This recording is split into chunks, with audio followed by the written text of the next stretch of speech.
आप सभी को जय मसीह की। आज परमेश्वर के वचन में आप सभी का स्वागत है।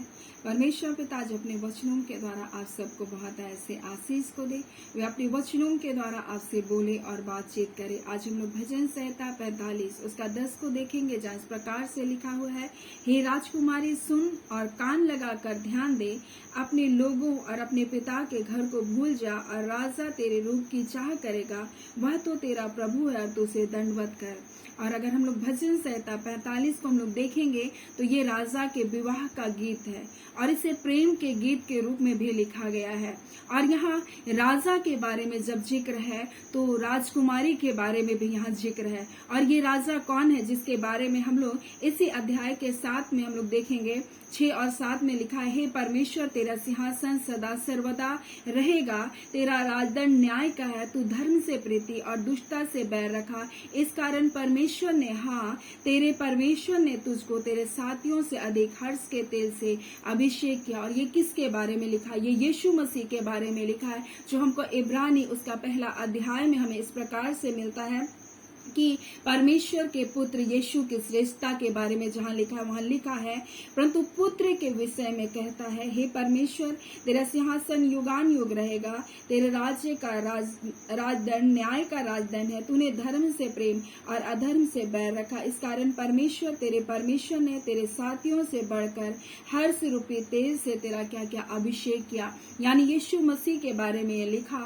और ये जो राजकुमारी है जिसके बारे में कहा जा रहा है, राजकुमारी सुन और कान लगाकर ध्यान दिए, किसके बारे में? ये कलीसिया के बारे में, उसकी दुल्हन के बारे में कहा जा रहा है। और उससे कह रहा है, अपने लोग और अपने पिता के घर को भूल जा। क्यों कर ऐसा बोल रहा है? क्योंकि हम पहले क्या थे? पापों में थे और पाप और संसार में अपने जीवन को व्यतीत करते थे। हम गुलामी के जीवन में जीते थे और संसार जैसे हमको चलाता था वैसे चाल को हम चलते थे। हम झूठ बोलते थे, हम ईर्ष्या करते थे, हम डाह करते थे, हम जलन रखते थे, हम कपट रखने वाले लोग थे। लेकिन यीशु मसीह ने अपने पवित्र लहू को बहाकर हमको पापों से छुड़ाया। और उसका वचन गलाती 1 उसका 4 में इस प्रकार से लिखा है, उसी ने अपने आप को हमारे पापों के लिए दे दिया, ताकि परमेश्वर और पिता की इच्छा के अनुसार हमें वर्तमान बुरे संसार से हमें छुड़ाए। यानी यीशु मसीह को स्वीकार करने के द्वारा, उसके पापों की क्षमा को पाने के द्वारा आज स्वर्गीय पिता हमारा पिता है, आज सर्वशक्तिमान परमेश्वर हमारा पिता है। नहीं तो हम संसार में जब जीवन को जीते थे, पापों में जब जीवन को जीते थे, झूठ में जब जीवन को जीते थे, अधर्म में जब जीवन को जीते थे, तो यूहन्ना 8 उसका 44 में लिखा, तुम अपने पिता शैतान से हो और अपने पिता शैतान की लालसाओं को पूरा करना चाहते हो, जो आरंभ से हत्यारा है, बोलता वो झूठा है, वरन झूठ का पिता है करके उसके बारे में लिखा। यानी कि इसलिए बोल रहा तू अपने लोगों और बोलते हैं कि अपने पिता के घर को भूल जा, यानी संसार को और संसार के कार्य को तू अपनी जिंदगी से निकाल बाहर कर, क्योंकि तू यीशु मसीह के क्या है? दुल्हन है, यीशु मसीह की राजकुमारी है। इसलिए बोल रहा है, सुन कान लगाकर ध्यान दे, अपने लोग और अपने पिता के घर को भूल जा। यानी संसार की अभिलाषाओं से अपने मन को तू क्या कर ले?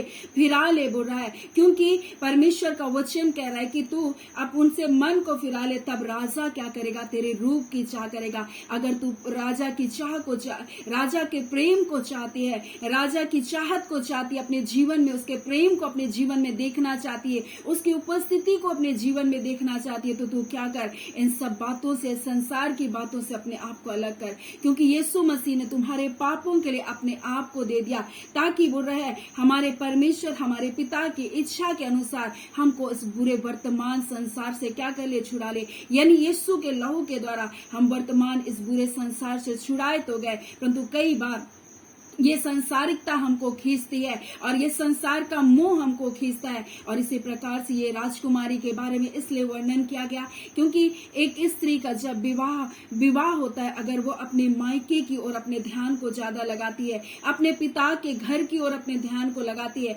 अपने कुटुंब संबंधियों की ओर अपने ध्यान को लगाती है, तो क्या करती है? वो ससुराल में वो अपने जीवन को अच्छी रीति से नहीं जी सकती, क्योंकि उसका पूरा मोह, पूरा प्रेम अपने मायके की तरफ होता है। इसलिए वो राजा के प्रेम को नहीं पा पाती, वो अपने पति के प्रेम को नहीं पा पाती, क्योंकि उसका पूरा ध्यान क्या होता है? अपने मायके के तरफ होता है। इसलिए राजकुमारी का वर्णन किया गया। और इसलिए कलीसिया को बोल रहा है, तुम संसार पर अपने मुंह माया को न लगाओ, संसार की बातों पर तुम अपनी जिंदगी को मत जियो, क्योंकि कई बार ये संसार में जब हम अपने मन को लगाते, हम कई बार परमेश्वर के प्रेम से, उसकी चाह से हम दूर हो जाते हैं। और इसलिए बोल रहा है, तू बोलता है कि तू अपने प्रभु को, वो तो तेरा प्रभु है, तू उसे दंडवत कर, बोल रहा है। यानी कि हमको सिर्फ उसी के सामने झुकना है। कई बार हम कई चीजों के लिए हम लोगों के आगे झुक जाते हैं, लोगों के प्रेम को पाने के खातिर हम उसके लिए सब कुछ करते हैं, और पाप तक करने के लिए हम क्या करते हैं, तैयार हो जाते हैं। लेकिन परमेश्वर का वचन हमको बता रहा है कि उसी को तू दंडवत कर,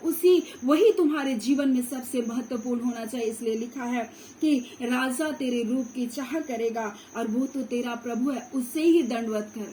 यानी कई बार संसार हमको संसार के प्रलोभन, संसार का प्रेम, संसार की झूठी बातों को दिखा कर क्या करता है, हमको संसार की ओर दंडवत करने के लिए प्रेरित करता है, शैतान के कार्य को दंडवत करने के लिए प्रेरित करता है। परंतु परमेश्वर का वचन कह रहा है, हे राजकुमारी सुन, ध्यान देकर सुन, बोल रहा है, अपने कान को लगा, बोल रहा है, क्योंकि बोल रहा है अपने लोग और अपने पिता के घर को भूल जा, तब राजा तेरे रूप की क्या करेगा, चाह करेगा। वो तो तेरा प्रभु है, तो उसे दंडवत प्रणाम कर। और ऐसा है तो इजरायली लोगों के साथ हुआ। परमेश्वर ने उनको दासवता, उनको गुलामी से, मिस्र के देश से निकाला, परंतु उसके अंदर से मिस्र की गुलामी नहीं गई थी। वो मिस्र की गुलामी से तो छूटे थे, लेकिन उनके अंदर मिस्र क्या था, बसा हुआ था। उनके मन में सांसारिकता बसी हुई थी, और वो बार बार वहां के प्याज के, वहां के लहसुन के, वहां के खीरे के, वहां के खरबूजे के, वहां के गन्ने की वो क्या करते थे, याद करते थे। वहां इतनी अच्छी मछलियों को हम खाते थे, ऐसे जीवन को, पुरानी जिंदगी को याद करते थे, और ये सब उनके अंदर में बसा हुआ था। हालांकि वो गुलामी से तो आजाद किए थे, लेकिन मिस्र की गुलामी क्या कि मिस्र उसके अंदर में बसा हुआ था, वो वापस लौट जाना चाहते थे।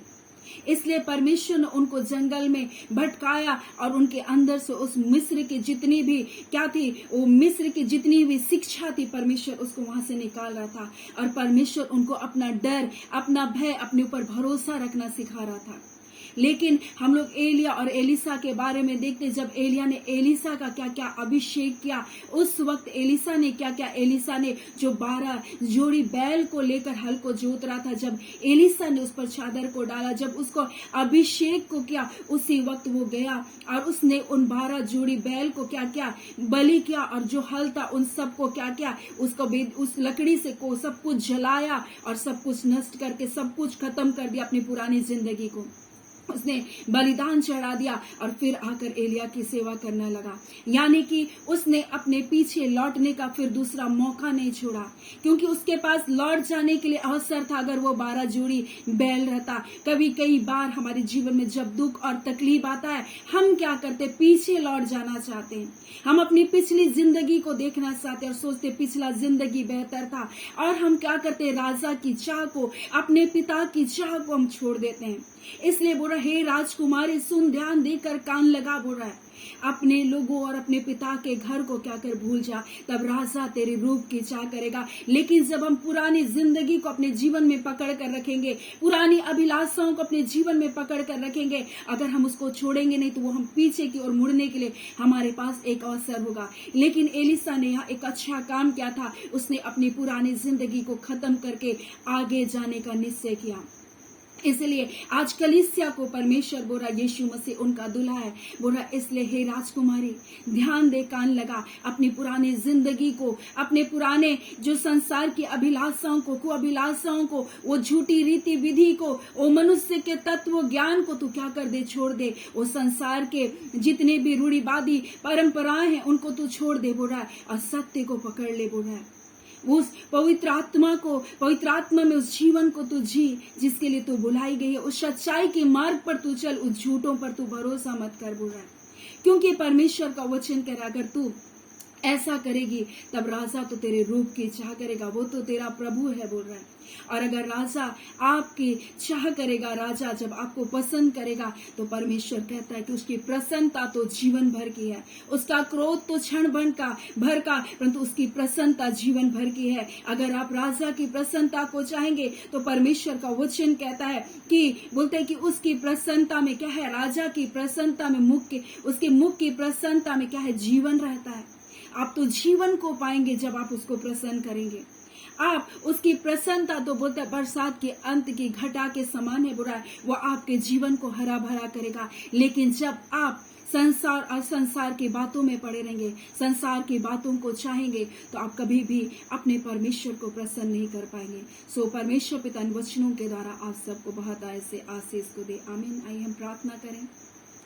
धन्यवाद देते हैं प्यारे पिता परमेश्वर, प्रभु यीशु के नाम से प्यारे पिता हम आपके निकटता, आपकी हुजूरी में आते हैं। आज के सुंदर वचन के लिए प्यारे पिता आपका धन्यवाद करते हैं। खुदावन प्यारे यीशु प्रभु जी, आप हमारे राजा है खुदान, और आप अपनी दुल्हन को लेने के लिए जल्द आने वाले प्रभु जी। ए खुदान, इसलिए आप इस वचन के द्वारा अपनी कलीसिया को, अपने लोगों को परमेश्वर कह रहे प्रभु। हाँ खुदावन परमेश्वर, राजकुमारी सुन, कान लगाकर ध्यान दे, क्योंकि प्रभु अपने लोग और अपने पिता के घर को भूल जा, यानी संसार और संसार की बातों को भूल जा, उन अभिलाषाओं को, दुष्टता की कार्य को छोड़ दे, तब राजा तेरे रूप की चाह करेगा। ए खुदावन, इन वचनों के द्वारा आप अपने लोगों से बोले और बातचीत किए। आज फिर से प्रभु जी अपने जीवन को संवारने के लिए प्रभु, हाँ पिता, अपनी कलीसिया को, अपने लोगों को तैयार कर रहे प्रभु, आपका धन्यवाद देते हैं। खुदावन परमेश्वर, हमारा मन तेरी ओर लगा रहे प्रभु, हमारा जीवन आपको प्रसन्न करने का योग्य होने पाए। ऐ खुदावन परमेश्वर पिता, आज के पिता नए दिन की हर एक आशीष, भलाई, जय, छुटकारा